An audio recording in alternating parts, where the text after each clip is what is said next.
Hello વિદ્યાર્થી મિત્રો, હું છું સંકેત સર. ધોરણ 9 વિષય સામાજિક વિજ્ઞાન, પાઠ નંબર 4 ભારતની રાષ્ટ્રીય ચળવળો, ભાગ નંબર 1. આજે આપણે ભાગ 1 માં પાઠની પ્રસ્તાવના જોઈશું. ત્યાર પછી 1857 નો સ્વાતંત્ર્ય સંગ્રામ જે તમે 8મા ધોરણમાં ભણી ગયા છો એના વિશે ટૂંકમાં પરિચય મેળવીશું. ત્યાર પછી બહિષ્કાર અને બંગભંગ આંદોલન વિશે અભ્યાસ કરીશું. તો શરૂ કરીએ છીએ આજનો ભાગ નંબર 1, પાઠની પ્રસ્તાવના. કે ભારતના વસવાટના દરમિયાન બ્રિટિશરોએ ભારતની રાજકીય પરિસ્થિતિથી પરિચિત હતા. ભારતની રાજકીય ખટપટ અને આંતરિક નબળાઈનો લાભ ઉઠાવી બ્રિટિશ ઈસ્ટ ઇન્ડિયા કંપનીએ 1757 માં બંગાળમાં પગ પેસારો કરી 1857 ના સ્વાતંત્ર્ય સંગ્રામ એટલે 100 વર્ષના શાસનકાળ દરમિયાન ભારતમાં આધિપત્યત્વ જમાવ્યું. આખી વસ્તુ તમને ડિટેલમાં સમજાવું તો સાંભળો વિદ્યાર્થી મિત્રો, કે ભારતમાં સૌથી પહેલા અંગ્રેજો જે લોકો છે એ અંગ્રેજ લોકો વેપાર કરવા માટે આવ્યા.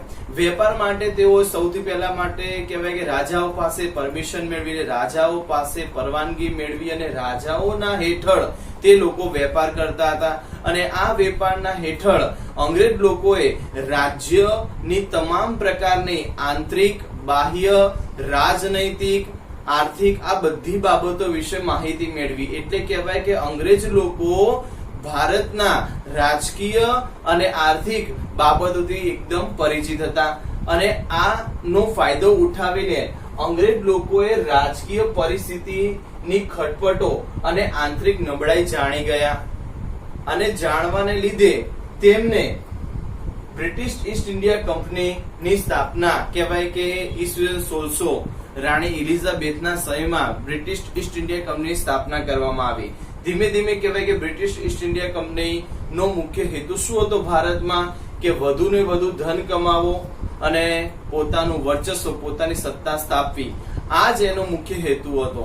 પણ અહીં બ્રિટિશ ઈસ્ટ ઇન્ડિયા કંપનીની સ્થાપના થયા પછી 1857 નો જે સ્વાતંત્ર્ય સંગ્રામ જે થાય છે એ કે 100 વર્ષના શાસનકાળ દરમિયાન ભારતના અંદર અંગ્રેજ લોકોએ પોતાનું આખું આધિપત્યત્વ જમાવી દીધું. આનો મતલબ એમ થયું કે વિદ્યાર્થી મિત્રો, કે અંગ્રેજ લોકો જ્યારે ભારતમાં આવ્યા તો એ ભારતમાં જ્યારે આવે છે ત્યારે અંગ્રેજ લોકો રાજાઓના સત્તા હેઠળ રહીને, એટલે રાજાઓને પરવાનગી લઈને તેઓ વેપાર કરતા હતા અને રાજ્યની તમામ પ્રકારની આંતરિક, બાહ્ય, રાજકીય, આર્થિક બધી બાબતોથી પરિચિત હતા. આનો લાભ ઉઠાવીને તેમને ધીમે રહીને તેઓએ બ્રિટિશ ઈસ્ટ ઇન્ડિયા કંપનીની સ્થાપના કરી. પછી કહેવાય ધીમે ધીમે તેઓએ 1757 માં બંગાળના અંદર પગ પેસારો કરે છે. પગ પેસારો કરવો એટલે અંગ્રેજ લોકો 1757 માં બંગાળના અંદર પોતાનું અધિકાર જમાવે છે. અને 1857 નું જે સ્વાતંત્ર્ય સંગ્રામ થાય છે, આમ કહેવાય કે 100 વર્ષના શાસનકાળ દરમિયાન અંગ્રેજ લોકોએ આખા ભારત દેશના અંદર પોતાનો અધિકાર જમાવી દીધો. અંગ્રેજોએ પોતાનું આધિપત્યત્વ જળવાઈ રહે તે માટે દેશમાં મજબૂત વહીવટી માળખાનો ધીરે ધીરે વિકાસ કરવા લાગ્યો. વિદ્યાર્થી મિત્રો, અહીં જે અંગ્રેજ લોકો છે એ અંગ્રેજ લોકોએ પોતાનો શાસનનો વિકાસ વધે અને પોતાની સત્તામાં વધારો થાય એ માટે તેમને મજબૂત વહીવટી માળખું તૈયાર કરે છે. અને અંગ્રેજ લોકોએ જે મજબૂત વહીવટી માળખું તૈયાર કર્યું છે એ માળખા અનુસાર દરેક લોકો કાર્ય કરે છે. આમ આ રીતે કે મજબૂત વહીવટી માળખા દ્વારા એમનો વિકાસ વધારે વધતો હોય છે. તો આટલી વસ્તુ ખ્યાલ આવી ગઈ તમને. અંગ્રેજોએ સ્થાપેલા વહીવટી માળખા દ્વારા દેશમાં સમાન કાયદા, સમાન વહીવટ અને બ્રિટિશ પ્રણાલી અનુસાર ન્યાયતંત્ર અમલમાં મૂકવામાં આવ્યું. અંગ્રેજ લોકો એ સ્થાપેલું જે વહીવટ એટલે અંગ્રેજો દ્વારા જે મજબૂત વહીવટી માળખું સ્થાપવામાં આવ્યું એના લીધે સમગ્ર ભારત દેશમાં એક સમાન કાયદાઓ, એક સમાન વહીવટ અને એક સમાન ન્યાયતંત્રની વ્યવસ્થા અમલમાં મૂકવામાં આવે છે, જેથી કહેવાય એમનું શાસન મજબૂત રહી શકે. ભારતમાં રહેનારા અંગ્રેજોએ ઇંગ્લેન્ડને વધુ લાભ મળે અને તેવા કાયદા અને વહીવટીની સ્થાપના કરી. અંગ્રેજોએ ભારતના ભોગે ઇંગ્લેન્ડને સમૃદ્ધ બનાવી ભારતનું સૌથી વધુ આર્થિક શોષણ કર્યું. વિદ્યાર્થી મિત્રો, અહીં એવું કીધું છે કે ભારતમાં રહેલા જે લોકો છે એ લોકો, તમને ખબર જ છે કે ભારત દેશ પ્રાચીન સમયથી આર્થિક રીતે ખૂબ સમૃદ્ધ છે. ભારત દેશમાં પ્રાચીન સમયમાં સુતરાઉ કાપડ, રેશમી કાપડ, મલમલ, તેજાના, મરી મસાલા વગેરે પ્રકારના ઉદ્યોગો ભારતમાં હતા. ભારત દેશ બધી વસ્તુઓનું ઉત્પાદન કરીને વિદેશોમાં વેપાર કરતો હતો અને અનેક પ્રકારનું ધન, અઢળક ધન કમાતો હતો. ભારત દેશ ખૂબ જ સમૃદ્ધ હતો. ખેતીવાડીની રીતે ગણો કે આર્થિક રીતે ખૂબ સમૃદ્ધ હતો. આ સમૃદ્ધિથી આકર્ષાઈને, સાંસ્કૃતિક વારસાને આકર્ષાઈને અંગ્રેજ લોકો આવે, વેપાર કર્યો. ધીમે ધીમે અંગ્રેજ લોકો બધી જ વસ્તુનો પોતાનો અધિકાર જમાવવા લાગે છે અને કહેવાય કે ભારતમાં રહેનારા અંગ્રેજોએ ઇંગ્લેન્ડ દેશને સમૃદ્ધ બનાવવા માટે ભારત દેશને આર્થિક રીતે પાયમાલ, કંગાળ, બેકાર, બેરોજગાર બનાવી દે છે અને ભારતના ભોગે ઇંગ્લેન્ડને સમૃદ્ધ બનાવે છે. આમ અહીં કહેવાય કે ભારતમાં અંગ્રેજ લોકોએ આર્થિક શોષણ કરે છે. હવે આર્થિક શોષણ કઈ રીતે કર્યું કે ભારતમાં, તમને એક ઉદાહરણ આપી દઉં કે ભારતમાં જે સુતરાઉ કાપડ એટલે કે જે કપાસ બને છે એમાંથી એ કપાસ અંગ્રેજ લોકો ઇંગ્લેન્ડમાં ખૂબ સસ્તા ભાવમાં લઈ જાય છે. ઇંગ્લેન્ડમાંથી કપાસમાંથી સુતરાઉ કાપડ બનાવે, સુતરાઉ કાપડ ઇંગ્લેન્ડમાં બનાવે છે અને એ જ કાપડ પછી ભારતમાં મોંઘા ભાવે લાવે છે. એટલે એ વસ્તુ જો ભારતમાં બનાવવામાં આવે તો ભારતના લોકોને સસ્તું પડતું હતું, પણ હવે અંગ્રેજ લોકો એ વસ્તુ બનાવીને ભારતમાં લાવે એટલે ભારતના લોકોને ભારતની જ વસ્તુ મોંઘી પડવા લાગે છે. તો ટૂંકમાં કહેવાય કે આ રીતે અંગ્રેજ લોકોએ ભારતના જે ઉદ્યોગો છે એ ઇંગ્લેન્ડમાં સ્થાપ્યા અને ઇંગ્લેન્ડમાંથી વસ્તુ મોંઘા ભાવે ભારતમાં વેચે છે અને ભારતના લોકો પર શોષણ કરે છે. બીજી વાત કે ભારતમાં જે સુતરાઉ કાપડ, રેશમી કાપડ, મલમલ, તેજાના, મરી મસાલા આ બધી વસ્તુઓ અંગ્રેજ લોકોએ પોતાનો અધિકાર જમાવ્યો અને ભારતના લોકો ઉદ્યોગો, પુનરુદ્યોગો આ બધા ઉપર અધિકાર જમાવે છે. કારીગર વર્ગને કાઢી મૂકે છે, બેરોજગાર બનાવી દે છે, બધા ઉદ્યોગો ઉપર પોતાનો અધિકાર જમાવે છે. કારીગર વર્ગ બેકાર બને છે, બેરોજગાર બને છે. અંગ્રેજ લોકોએ કહેવાય કે ખેડૂતોની જમીન પણ હડપી લીધી હોય છે. ખેડૂત લોકો બેકાર, કંગાળ બની ગયા છે. ટૂંકમાં કહેવાય કે આવી રીતે અંગ્રેજ લોકોએ ભારતમાં લાંબા સમયગાળા સુધી શાસન કર્યું અને ભારતની આર્થિક સમૃદ્ધિ નષ્ટ કરી નાખી. એટલે ભારતના ભોગે અંગ્રેજ લોકોએ ઇંગ્લેન્ડને સમૃદ્ધ બનાવ્યું. તો વિદ્યાર્થી મિત્રો, તમને પાઠની પ્રસ્તાવના વિશે ખ્યાલ આવી ગયો? ઓકે, હવે આપણે જોઈશું પ્રશ્ન નંબર 1. ઈસવીસન 1800 નો સંગ્રામ વિશે ટૂંકમાં પરિચય. વિદ્યાર્થીઓ, આપણે 8મા ધોરણના અંદર પહેલા સેમમાં 9મો પાઠ તમે ભણી ગયા છો 1857 નો સંગ્રામ. એના વિશે ડિટેલમાં ઊંડાણપૂર્વક તમે માહિતી મેળવી લીધી છે, તમને ખ્યાલ છે. પણ ફરીથી એક વખત તમને રિવિઝન કરાવી દઈએ છીએ 1857 નો સ્વાતંત્ર્ય સંગ્રામનો ટૂંકમાં પરિચય. તો 8મા ધોરણના અંદર તમે 1857 નું સંગ્રામ કેમ થયું, શેના કારણે થયું, કયા કયા કારણે લીધે નિષ્ફળ ગયું, એમાં કયા કયા લોકો સંગ્રામકારીઓ જોડાયા હતા વગેરે માહિતી તમે 8મા ધોરણમાં પરિચય મેળવ્યો છે. તો પણ આપણે ફરીથી એક વખત 1857 ના સંગ્રામ વિશે ટૂંકમાં પરિચય મેળવીએ. તો 1857 નો સ્વાતંત્ર્ય સંગ્રામ. વિદ્યાર્થી મિત્રો, ભારતમાં 1857 નું સ્વાતંત્ર્ય સંગ્રામ થવા માટે ઘણા બધા કારણો જવાબદાર ગણાય છે. ફરી તમને પ્રશ્ન પૂછાય, તમને વિદ્યાર્થીઓ પ્રશ્ન પૂછાય કે 1857 નું સંગ્રામ થવા પાછળ કયા કારણો જવાબદાર છે? તો એમાં મુખ્ય 5 કારણ છે. પહેલું, રાજકીય અસંતોષ. રાજકીય અસંતોષ. બીજું છે આર્થિક શોષણ. ત્રીજું, સામાજિક અને ધાર્મિક પરિબળો. ચોથું, લશ્કરી પરિબળ તેમજ તાત્કાલિક પરિબળ. આ 5 મુખ્ય કારણો 1857 ના સંગ્રામના થવા પાછળ કારણ છે. કયા 5 કારણો મુખ્ય છે? તો કહેવાય કે રાજકીય અસંતોષ, આર્થિક શોષણ, સામાજિક અને ધાર્મિક પરિબળો, લશ્કરી પરિબળ તેમજ તાત્કાલિક પરિબળો. આ મુખ્ય છે. હવે આ એક એક મુદ્દાઓ જોઈએ કે રાજકીય અસંતોષ. તમને ખબર છે કે અંગ્રેજ લોકોએ કહેવાય કે ભારતના જે રાજાઓ હતા એમના સત્તામાં લઈને, એમની ધન સંપત્તિ લઈને હડપીને, રાજાઓને ગુલામ બનાવીને એમને ઉપર અત્યાચાર ગુજારેલા હતા. એટલે કહેવાય કે 1857 ના સંગ્રામના કેટલાક રાજકીય અસંતોષ પામેલા જે રાજાઓ હતા એ રાજાઓ પણ આ સંગ્રામમાં જોડાયા હતા.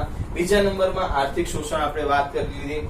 સામાજિક અને ધાર્મિક નબળાઈ. તો સામાજિક રીતે એટલે કહેવાય કે જ્યારે યુદ્ધ કરવામાં આવતું હતું એ સમયગાળા દરમિયાન ભારતના લોકોને, હિન્દુઓને યુદ્ધમાં મોકલવામાં આવતા હતા સમુદ્રને પાર, અને જ્યારે પૂર્ણ કરીને આવે ત્યારે જ આવવાનું નહીં, અને જ્યારે આવે છે તો કેટલીક અંગ્રેજ લોકોનો જો વિરોધ કરવામાં આવે, અંગ્રેજ લોકોની વાતનો વિરોધ કરવામાં આવે તો સમાજની બહાર, જ્ઞાતિની બહાર એમને નાત બહાર એટલે કે સમાજની બહાર મૂકી દેવામાં આવે છે. આવી રીતે કે સામાજિક શોષણ પણ થતું, એટલે એવા લોકો પણ સંગ્રામમાં જોડાયા. એટલે કે રાજકીય અસંતોષ થયા, આર્થિક શોષણ થવા લાગ્યું, સામાજિક અને ધાર્મિક પરિબળો. ધાર્મિકના અંદર અંગ્રેજ લોકોએ ધર્મનો ભ્રષ્ટ કરવામાં આવ્યો. જેમ કહેવાય કે એમફિલ્ડ રાઇફલ, એમફિલ્ડ રાઇફલ ના અંદર શું હતું કે એમાં એમફિલ્ડ રાઇફલ જે કારતૂસો બનાવવામાં આવતી હતી એમાં ગાય અને ડુક્કરની ચરબીમાંથી બનાવવામાં આવતી હતી.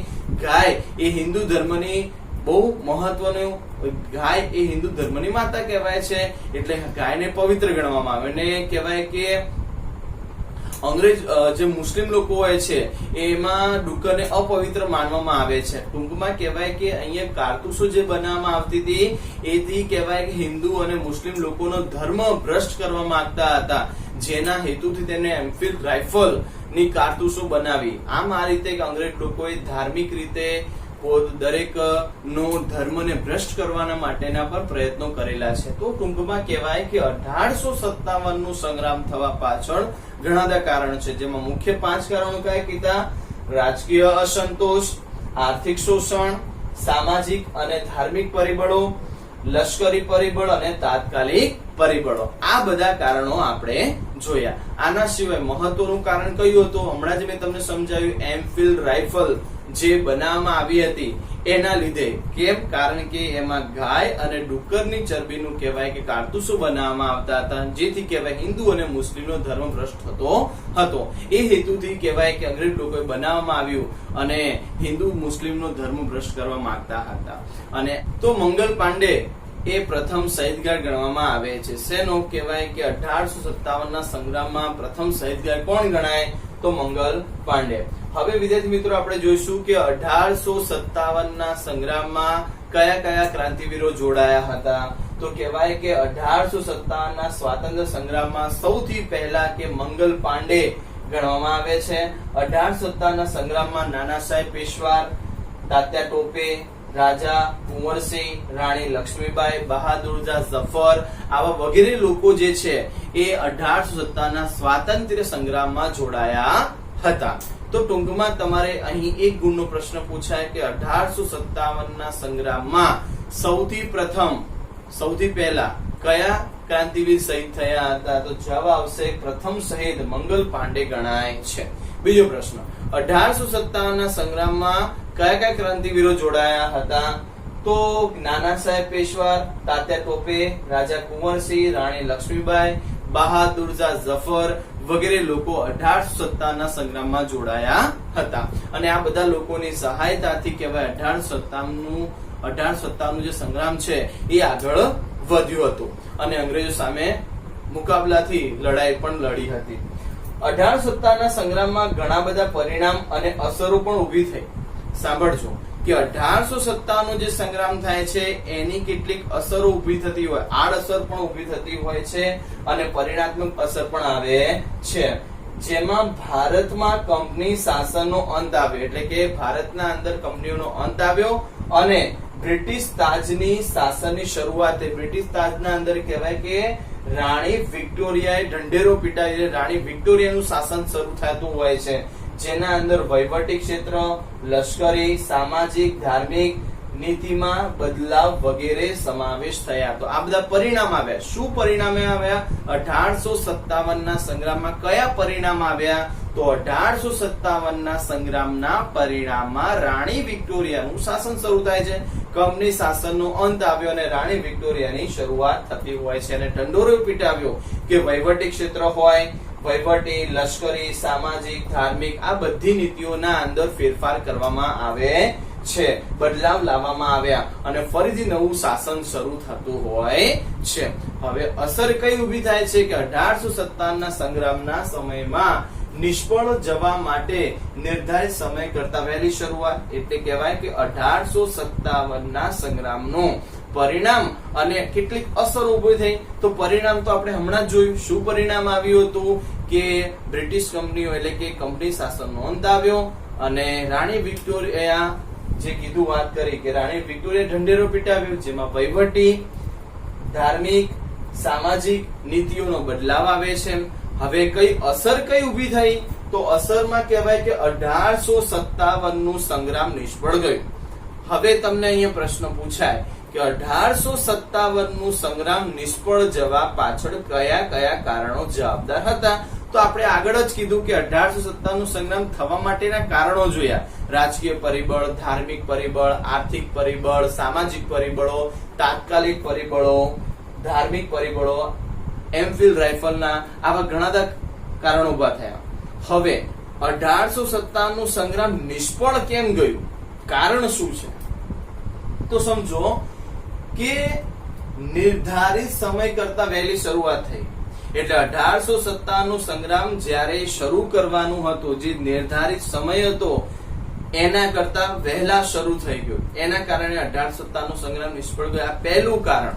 બીજું કારણ કેન્દ્રીય નેતાગીરીની ઉણપ એટલે કે જે સંગ્રામ થાય છે, યુદ્ધ થાય છે, લડાઈ લડતું હોય છે, એનું નેતૃત્વ કરનાર, એનું સંચાલન કરનાર કોઈ કેન્દ્રીયમાં હોતું નથી. એટલે કોઈ કેન્દ્રીય નેતા હોતો નથી. એના કારણે પણ નિષ્ફળ ગયું. આ બીજું કારણ. ત્રીજું કારણ અપૂરતા અને પછાત શસ્ત્રો. વિદ્યાર્થીઓ, અંગ્રેજો સામે આધુનિક હથિયારો હતા. એમની પાસે બંદૂકો હતી, બોમ્બ હતા, તોપગોળાઓ વગેરે પ્રકારની એમની પાસે આધુનિક હથિયારો હતા. જ્યારે ભારતના લોકો પાસે અંગ્રેજો સામે યુદ્ધ કરવા માટે આવા આધુનિક એવા શસ્ત્રો કે હથિયારો હતા નહીં. એટલે કહેવાય કે પછાત શસ્ત્રો, અપૂરતા શસ્ત્રો હતા, જેને કારણે સંગ્રામ નિષ્ફળ ગયું. સંગ્રામકારીઓમાં રાષ્ટ્રીય ભાવના કરતા પોતાના અંગત સ્વાર્થ પ્રધાન હતા. એટલે 1857 જે સંગ્રામ થાય છે એના અંદર સ્વરાજ મેળવવું છે એવા હેતુથી નહીં, રાષ્ટ્રીય ભાવના ના હેતુથી નહીં, પણ પોતાનો અંગત સ્વાર્થ છે એ હેતુથી લડવામાં આવતું હતું. એના કારણે પણ નિષ્ફળ ગયું. યોગ્ય અને સંગઠિત નેતૃત્વનો અભાવ. દરેક લોકો જોડાયા ન હતા. અમુક લોકો જોડાયા, અમુક લોકો જોડાયા હતા નહીં. નેતૃત્વ અને યોગ્ય સંગઠનનો અભાવ હતો. તો ટૂંકમાં કહેવાય કે આવા ઘણા બધા કારણોના લીધે 1857 નો સંગ્રામ નિષ્ફળ ગયું. તો વિદ્યાર્થી મિત્રો, 1857 નો સંગ્રામ નિષ્ફળ જવા પાછળ કારણ કયા? તો નિર્ધારિત સમય કરતા વહેલા શરૂઆત થઈ ગઈ. બીજું કારણ કેન્દ્રીય નેતાગીરીની ઉણપ હતી. ત્રીજું કારણ અપૂરતા અને પછાત શસ્ત્રો હતા. ચોથું કારણ સંગ્રામકારીઓમાં રાષ્ટ્રીય ભાવના કરતા પોતાના અંગત સ્વાર્થનું પ્રાધાન્ય હતું. પાંચમું કારણ યોગ્ય અને સંગઠિત નેતૃત્વનો અભાવ હતો. આવા અનેક પ્રકારના કારણોના લીધે 1857 નો સંગ્રામ નિષ્ફળ જાય છે. તો વિદ્યાર્થી મિત્રો, 1857 ના સંગ્રામ વિશે મેં તમને ટૂંકમાં પરિચય આપ્યો. આપણે 8મા ધોરણમાં આના વિશે વિસ્તારથી ભણી ગયા છીએ, પણ આપણે ટૂંકમાં તમને પરિચય આપ્યો. ઓકે, તો હવે આપણે પ્રશ્ન 1 પૂરો કર્યો. હવે પ્રશ્ન 2 શરૂ કરીએ છીએ. પ્રશ્ન 2 છે બહિષ્કાર અને સ્વદેશી ચળવળ વિશે વિસ્તારમાં સમજાવો. શું કીધું છે? બહિષ્કાર અને સ્વદેશી ચળવળ વિશે વિસ્તારપૂર્વક સમજાવો. આ પ્રશ્ન પરીક્ષાલક્ષી મોસ્ટ ટાઈમ બી છે. સવિસ્તર 4 ગુણમાં તમે પ્રશ્ન પૂછાય. ખાસ કરીને યાદ રાખજો પ્રશ્ન કે બહિષ્કાર અને સ્વદેશી ચળવળ વિશે સવિસ્તર સમજાવો. પ્રશ્ન નંબર 2 જોઈએ કે ભારતની રાષ્ટ્રીય ચળવળોમાં એક મહત્વનો બનાવ બન્યો. બંગભંગ આંદોલન 1905 સાથે સાથે બહિષ્કાર અને સ્વદેશી ચળવળો પણ બની. વિદ્યાર્થી મિત્રો, અહીં બહિષ્કાર જે આંદોલન થાય છે એની સાથે બંગભંગ આંદોલન પણ થાય છે. એટલે કે બહિષ્કાર જે બન્યો ભારતની રાષ્ટ્રીય ચળવળમાં એક મહત્વનો બનાવ બન્યો. આ મહત્વ બનાવના અંદર બંગાળના અંદર બંગભંગ આંદોલન થાય છે. બંગભંગ આંદોલન ક્યારે થયું? ઈસવીસન 1905 માં બંગભંગ આંદોલન થાય છે. બંગભંગ આંદોલન ક્યારે થયું? કે 1905 માં. ત્યાર પછી કહેવાય કે સાથે સાથે બહિષ્કાર અને સ્વદેશી ચળવળ એટલે કે અંગ્રેજ નીતિનો બહિષ્કાર કરવો. વિદેશી માલનો બહિષ્કાર કરવો અને સ્વદેશી માલનો અપનાવ કરવો, એટલે બહિષ્કાર અને સ્વદેશી ચળવળના કેટલીક આંદોલનો પણ શરૂ થાય છે. અંગ્રેજોની કૂટનીતિના પરિણામ રૂપે ભાગલા પાડો અને રાજકારણ નીતિ પણ બહાર આવી અને બહિષ્કાર અને સ્વદેશી ચળવળને વેગ મળ્યો. વિદ્યાર્થીઓ, અંગ્રેજ લોકોએ ભારતના અંદર બંગાળમાં હિન્દુ અને મુસ્લિમ એક હતા. એ સમયમાં એવું કે બંગાળ સૌથી મોટો પ્રાંત ગણાતો હતો. હિન્દુ મુસ્લિમ એક હતા. 1857 ના સંગ્રામમાં હિન્દુ અને મુસ્લિમ ભેગા રહીને અંગ્રેજોનો સામે વિરોધ કર્યો, લડ્યા.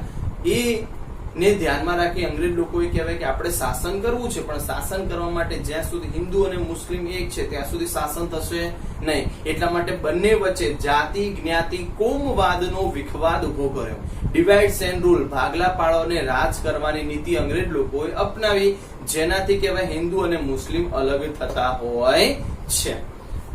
અને કહેવાય કે ટૂંકમાં કે ભાગલા પાડો અને રાજ કરવાની નીતિ અંગ્રેજ લોકોએ અપનાવી અને બહિષ્કાર અને સ્વદેશ ચળવળને વેગ મળે છે. બ્રિટિશ શાસનના સમયે બંગાળ એ સૌથી મોટો પ્રાંત હતો. મેં તમને હમણાં જ કીધું કે અંગ્રેજ લોકોના શાસનકાળ દરમિયાન જે બંગાળ છે એ સૌથી મોટો પ્રાંત રાજ્ય ગણાતો હતો અને એના અંદર કહેવાય કે બંગાળ, બિહાર અને ઓરિસ્સા નો સમાવેશ થાય એટલો મોટો વિશાળ બંગાળ પ્રાંત ગણાતો હતો. આ બંગાળ પ્રાંતનો વિશાળ પ્રમાણમાં વહીવટ કરી શકવા ને ઘણેથી અભાવ હતો, એવા ઘણા અંગ્રેજ લોકોએ કારણ રજૂ કર્યા. હવે આગળ જુઓ કે બ્રિટિશ શાસનના સમયગાળા દરમિયાન બંગાળ એ સૌથી મોટો પ્રાંત ગણાતો હતો. એમાં કહેવાય બંગાળ, બિહાર અને ઓરિસ્સાનો સમાવેશ કરી શકાય છે. ભારતમાં બીજા પ્રદેશો કરતા બંગાળ રાષ્ટ્રીય ચેતનાનું કેન્દ્ર બિંદુ હતું. બાકી બધા પ્રાંત કરતા કહેવાય કે બંગાળ પ્રાંત વધારે કેન્દ્રમાં હતું. કારણ કે કેન્દ્ર બિંદુ એટલા માટે કારણ કે એ સમયે બંગાળ આર્થિક રીતે ખૂબ જ મજબૂત અને સક્ષમ હતું, સમૃદ્ધ હતું, જેના લીધે બંગાળ પ્રાંત એ કેન્દ્ર બિંદુ ગણાતો હતો. આ ઉપરાંત કહેવાય રાષ્ટ્રીય ચળવળમાં વેગ અને વિચાર બંગાળમાં સૌથી મોટો મળતો આવ્યો છે. વળી 1857 ના સંગ્રામમાં મેં તમને હમણાં પહેલા સમજાવ્યું કે 1857 ના સંગ્રામમાં હિન્દુ અને મુસ્લિમ એક સાથે અંગ્રેજોનો સામનો કર્યો હતો. એ હેતુથી અંગ્રેજ લોકોએ હિન્દુ અને મુસ્લિમ વચ્ચે ડિવાઇડ એન્ડ રૂલ, ભાગલા પાડો અને રાજ કરવો એવી નીતિ અપનાવી હિન્દુ મુસ્લિમને અલગ કરતા હોય છે. અને અંગ્રેજ લોકોએ એ ડિવાઇડ એન્ડ રૂલ, ભાગલા પાડો રાજકારણ નીતિથી ત્યાં અંગ્રેજ લોકોએ બંગાળ પ્રાંતમાં પોતાનું શાસન જમાવાય છે. અંગ્રેજોની કૂટનીતિ દ્વારા કોમવાદનું ઉત્તેજન આપવામાં આવ્યું અને મોટે ભાગના ભાગલા પાડવામાં આવ્યા. આ જ વસ્તુ હમણાં સમજાવી કે અંગ્રેજ લોકોએ કહેવાય હિન્દુ મુસ્લિમ વચ્ચે કોમવાદના વિખવાદ ઉભા કર્યા, હિન્દુ મુસ્લિમને અલગ કરે છે અને શાસન કરતા હોય છે. વાઇસરોય કર્ઝન, હવે બહુ અગત્યની વસ્તુ આપણે જોઈએ બંગ આંદોલન કે બંગાળ બંગ આંદોલન ના વિશે જુઓ કે વાઇસરોય કર્ઝને દ્વારા વિશાળ બંગાળ પ્રાંતનો ભાગ પાડવામાં આવ્યા. હવે વાઇસરોય કર્ઝન શું કહે છે કે બંગાળ સૌથી મોટો પ્રાંત છે અને આવડા મોટા સૌથી મોટા પ્રાંતનો વહીવટ કરી શકવો શક્ય છે નહીં, એટલા માટે એના બે ભાગ પાડી દો, પૂર્વ બંગાળ અને પશ્ચિમ બંગાળ. એટલે કહેવાય કે વાઇસરોય કર્ઝને બંગાળના બે ભાગલા પાડ્યા. યાદ રાખજો કે બંગ આંદોલન, બંગાળના ભાગલા ક્યારે પાડ્યા? 1905 માં. કોણે પાડ્યા? તો વાઇસરોય કર્ઝને. ક્યારે પાડ્યા? તો 1905 માં. શા માટે પાડ્યા? કે બંગાળ પ્રાંત સૌથી મોટો પ્રાંત છે, એનો વહીવટ કરવો શક્ય છે નહીં, એટલા માટે બંનેને બે ભાગ પાડ્યા. કેટલા ભાગ પાડ્યા? તો બે, પૂર્વ બંગાળ અને પશ્ચિમ બંગાળ. તો વાઇસરોય કર્ઝને 1899 થી શરૂઆત કરી બંગાળ બંગ આંદોલન માટે, પણ સફળતા ક્યારે મળી? 1905 માં. એટલે વાઇસરોય કર્ઝન દ્વારા વિશાળ બંગાળ પ્રાંતનો વહીવટી કાર્યક્ષમતા લાવવાના બહાના હેઠળ તેને પૂર્વ બંગાળ અને પશ્ચિમ બંગાળ આમ બંગાળના ભાગલા પાડતા હોય છે. તો વિદ્યાર્થી મિત્રો, આપણે અહીં બંગાળના ભાગલા કોણે પાડ્યા? તો વાઇસરોય કર્ઝને બંગાળના ભાગલા પાડ્યા. ક્યારે પાડ્યા? તો 1905 માં. શા માટે પાડ્યા? કે બંગાળ સૌથી મોટો પ્રાંત છે, એનો વહીવટ કરવા માટે ઘણી મુશ્કેલી અનુભવાય છે, એવા બહાના હેઠળ અંગ્રેજોએ બંગાળના બે ભાગલા પાડ્યા, પૂર્વ બંગાળ અને પશ્ચિમ બંગાળ. હવે આગળ બંગાળના ભાગલાનો ઉગ્ર વિરોધ શરૂ થયો. 16 ઓક્ટોબર 1905 ના રોજ બંગાળ પ્રાંતના ભાગલાનો અમલ કરવામાં આવ્યો. તો વિદ્યાર્થી મિત્રો, આપણે હમણાં આગળ જોયું કે બંગાળના ભાગલા કોણે પાડ્યા હતા? તો કે વાઇસરોય કર્ઝને બંગાળના ભાગલા પાડ્યા. વાઇસરોય કર્ઝને બંગાળના ભાગલા ક્યારે પાડ્યા? તો કે 1905 માં. શા માટે પાડ્યા? કે બંગાળ પ્રાંત સૌથી મોટો છે, બંગાળ પ્રાંતનો વહીવટ કરી શકાય તેમ નથી, એટલા માટે પૂર્વ બંગાળ અને પશ્ચિમ બંગાળના ભાગલા પાડ્યા. પણ જે બંગાળના ભાગલા પાડવામાં આવ્યા કઈ તારીખ અને કયા મહિનામાં? કે 16 ઓક્ટોબર 1905 ના દિવસે વાઇસરોય કર્ઝને, યાદ રાખજો આ સવાલ, કે 16 ઓક્ટોબર 1905 ના રોજ વાઇસરોય કર્ઝને બંગાળના બે ભાગલા પાડ્યા. કયા? પૂર્વ બંગાળ અને પશ્ચિમ બંગાળ. જે દિવસે બંગાળના ભાગલા પાડવામાં આવ્યા એ દિવસને કયા દિવસ તરીકે ઓળખાય છે? તો કહેવાય રાષ્ટ્રીય શોક દિન તરીકે ઓળખવામાં આવે છે. અને એ વખતે સમગ્ર દેશમાં કહેવાય કે શોક જેવું વાતાવરણ ઉભું હતું.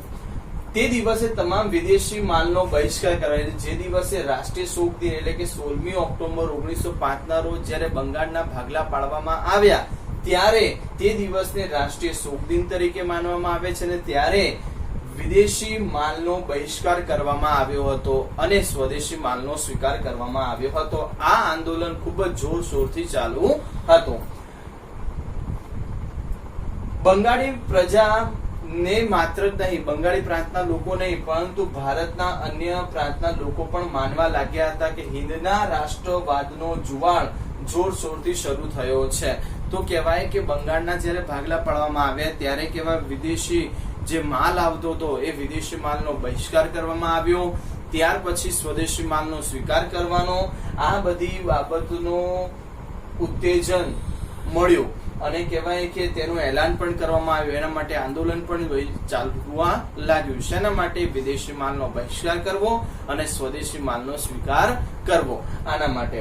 આ ઉપરાંત કહેવાય કે આના વિશે બંગાળ પ્રાંતની પ્રજા નહીં, પરંતુ ભારતના બીજા અન્ય પ્રાંતના લોકો પણ માનવા લાગે કે હિંદના રાષ્ટ્રવાદના જુવાળ ના જોરશોરથી શરૂ છે.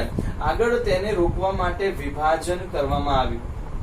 વિભાજન કરવામાં આવ્યું તે દિવસને સમગ્ર બંગાળમાં હિન્દુ અને મુસ્લિમોએ એકબીજાના હાથે રાખડી બાંધીને સંગઠન શક્તિના દર્શન પણ કરાવે છે. હવે એકદમ મહત્વની વાત કે અહીં કીધું કે પૂર્વ બંગાળ અને પશ્ચિમ બંગાળ બંને અલગ કરવામાં આવ્યા. અંગ્રેજ લોકોએ હિન્દુ અને મુસ્લિમ વચ્ચે જાતિ, જ્ઞાતિ, કોમવાદનો વિખવાદ ઉભો કરીને ડિવાઇડ એન્ડ રૂલ, ભાગલા પાડો અને રાજ કરવાની નીતિથી અંગ્રેજ લોકોએ બંનેને અલગ કર્યા. પછી કહેવાય છે કે હિન્દુ અને મુસ્લિમ લોકોને બંનેને સમજાય છે કે વાસ્તવમાં અંગ્રેજ લોકોએ તો પોતાનું શાસન જમાવવા માટે આપણો ઉપયોગ કર્યો અને આપણને અલગ કરે છે. અંગ્રેજ લોકોની ચાલ સમજી ગયા અને અંતે કહેવાય હિન્દુ અને મુસ્લિમ લોકો એક ભેગા થઈ જાય છે અને તેઓ હિન્દુ અને મુસ્લિમ એકબીજાને રાખડી બાંધે છે. આવું સંગઠન શક્તિનું દર્શન પણ કરાવે છે. આમ બહિષ્કાર અને આંદોલનના મુખ્ય 3 લક્ષણો છે. પહેલું છે સ્વદેશી અપનાવવું એટલે કે સ્વદેશી માલનો સ્વીકાર કરવો. બીજું છે વિદેશી માલનો બહિષ્કાર કરવો અને ત્રીજું રાષ્ટ્રીય શિક્ષણ અપનાવવું. સ્વદેશી અપનાવવું એટલે કે ભારત દેશમાં જે વસ્તુનું ઉત્પાદન થાય છે એ બધી વસ્તુનું ઉત્પાદન થયા પછી ભારતના લોકો એનો સ્વીકાર કરવો. એટલે ટૂંકમાં ભારતમાં જે વસ્તુ બને છે ભારતના લોકોએ સ્વીકાર કરવો એટલે સ્વદેશી માલનો સ્વીકાર કરવો. વિદેશી માલનો બહિષ્કાર એટલે વિદેશમાંથી એટલે ઇંગ્લેન્ડમાંથી જે કાંઈ કાપડ આવે છે, ખાંડ આવે છે, બૂટ, સિગારેટ, જે કઈ વિદેશી માલ આવે છે ઇંગ્લેન્ડમાંથી એનો બહિષ્કાર કરવો જોઈએ, એનો ઉપયોગમાં લેવો જોઈએ નહીં. અને ત્રીજું રાષ્ટ્રીય શિક્ષણ પણ મેળવવું જોઈએ. તો ટૂંકમાં અહીંયા આંદોલનના મુખ્ય 3 લક્ષણ કયા છે? સ્વદેશી અપનાવવું એટલે સ્વદેશી માલનો સ્વીકાર કરવો, બીજું વિદેશી માલનો બહિષ્કાર કરવો અને ત્રીજું રાષ્ટ્રીય શિક્ષણ અપનાવવું. આટલું ખ્યાલ આવી ગયો વિદ્યાર્થી મિત્રો? આગળ જુઓ કે સ્વદેશી આંદોલનથી ભારતને ખૂબ લાભ થયો. જ્યારે વિદેશી માલનો બહિષ્કારના પરિણામે ઇંગ્લેન્ડને વેપારને મોટો ફટકો પડ્યો. તો વિદ્યાર્થી મિત્રો અહીં સ્વદેશી માલનો બહિષ્કાર સ્વદેશી માલનો સ્વીકાર કરવો અને વિદેશી માલનો બહિષ્કાર કરવો. તો પહેલા શું હતું કે વિદેશમાંથી ઇંગ્લેન્ડમાંથી જે કઈ માલ આવતો હતો એ ખૂબ મોંઘા ભાવમાં ભારતમાં વેચાતો હતો, ભારતના લોકો ખરીદતા હતા. હવે શું કર્યું કે ભંગ થવાને કારણે કહેવાય કે વિદેશી માલનો બહિષ્કાર કરવામાં આવ્યો.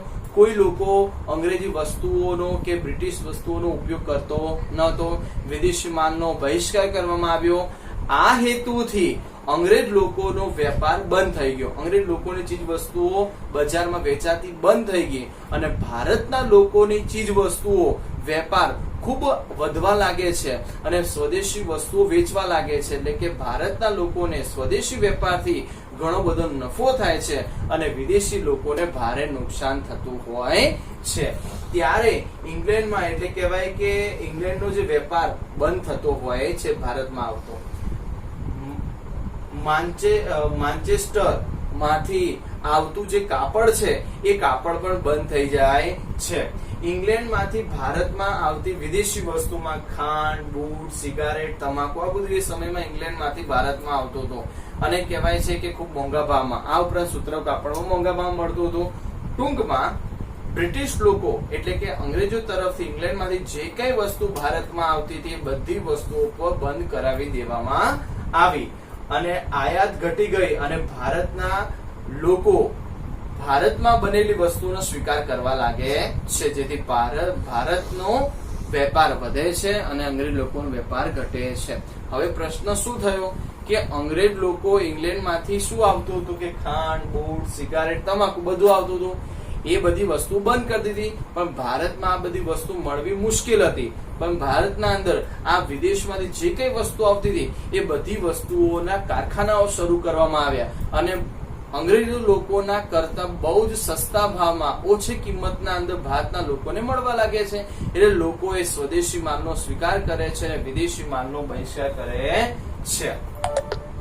સ્વદેશી માલ બનાવવાના કારખાના શરૂ થઈ ગયા. બંગાળ ઉપરાંત હિંદના અન્ય પ્રાંતો જેવા કે પંજાબ, ઉત્તર પ્રદેશ, મધ્યપ્રદેશ, મુંબઈ, મદ્રાસ વગેરે પ્રાંતમાં લડત પ્રાધાન્યો લાગવા લાગી. એટલે કે જે ભંગ આંદોલન થયું, સ્વદેશી માલનો સ્વીકાર કરવા લાગ્યો, વિદેશી માલનો બહિષ્કાર થવા લાગ્યો. જે આંદોલન ચાલે છે એ માત્ર બંગાળ પ્રાંતમાં નહીં પણ આસપાસના દરેક પ્રાંતમાં તેની અસર પડે છે. તો કયા પ્રાંતમાં એટલે કયા રાજ્યમાં એની અસર પડે છે આંદોલનની કે ભંગ આંદોલનની અસરો ખાસ કરીને કહેવાય કે પંજાબ, ઉત્તર પ્રદેશ, મધ્યપ્રદેશ, મુંબઈ, મદ્રાસ વગેરે પ્રાંતમાં જોરશોરથી લડત ચાલે છે અને અસરો ઉભી થાય છે. આમ કહેવાય કે એની અસર ગુજરાત રાજ્યમાં પણ પડે છે. ગુજરાતમાં પણ સ્વદેશી આંદોલન સ્વીકારવામાં એટલે સ્વદેશી માલનો સ્વીકાર કરવામાં આવે, વિદેશી માલનો બહિષ્કાર કરવામાં આવ્યો અને અંતે બ્રિટિશ પાર્લામેન્ટ જબરજસ્ત પડઘો પડે છે. તો તમને ખબર છે ક્યારે કહેવાય કે ધંધાના અંદર અંગ્રેજ લોકોને બહુ મોટો નુકસાન જાય છે. લોકોએ વેપાર કહેવાય કે લોકોએ અંગ્રેજી વસ્તુનો વેપાર સંપૂર્ણ લોકોએ લેવાનો બંધ કરી દીધો. વિદેશી માલનો સંપૂર્ણ બહિષ્કાર થઈ ગયો.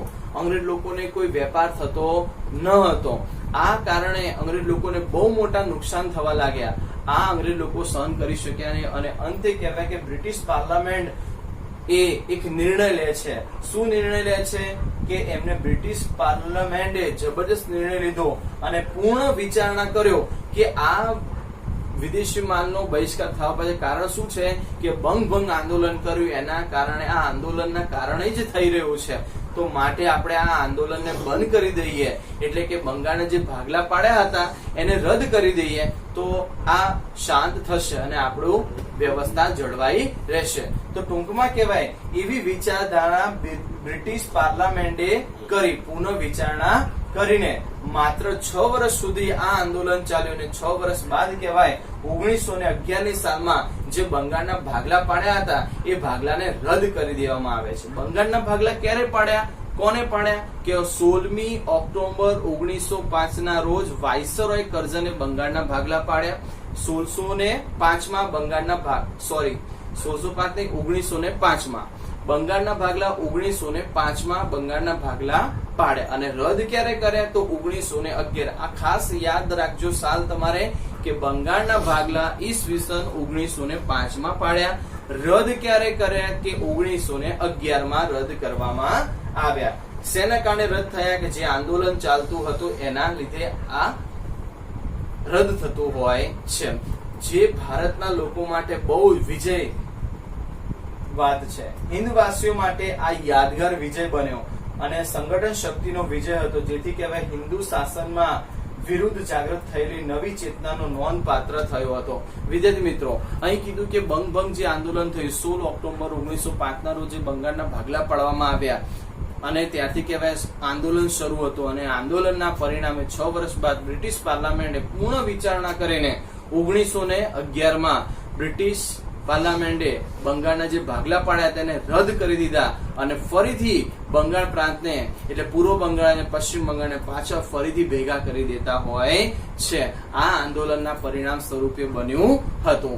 આ કહેવાય કે હિન્દુઓ માટે, હિન્દુસ્તાન માટે બહુ ગર્વ લેવી જેવી બાબત છે અને કહેવાય કે આ બહુ મોટો શક્તિશાળી એક વિજય પણ પ્રાપ્ત થયો છે, જે નોંધપાત્ર ગણાય છે. ઓકે વિદ્યાર્થી મિત્રો, તો ભાગ નંબર 1 માં આજે આપણે શું શીખ્યા? ભાગ 1 ના અંદર આપણે પાઠની પ્રસ્તાવના ભણ્યા, ત્યાર પછી 1857 નો સંગ્રામનો ટૂંકમાં પરિચય મેળવ્યો અને આપણે બહિષ્કાર અને બંગ આંદોલન વિશે અભ્યાસ કર્યો. ઓકે વિદ્યાર્થી મિત્રો, તો આપણો ભાગ નંબર 1 અહીં પૂર્ણ કરીએ છીએ. ભાગ 1 પૂરો થાય છે. હવે આપણે મળીશું ભાગ 2 માં. ત્યાં સુધી દરેક વિદ્યાર્થી મિત્રો નમસ્તે.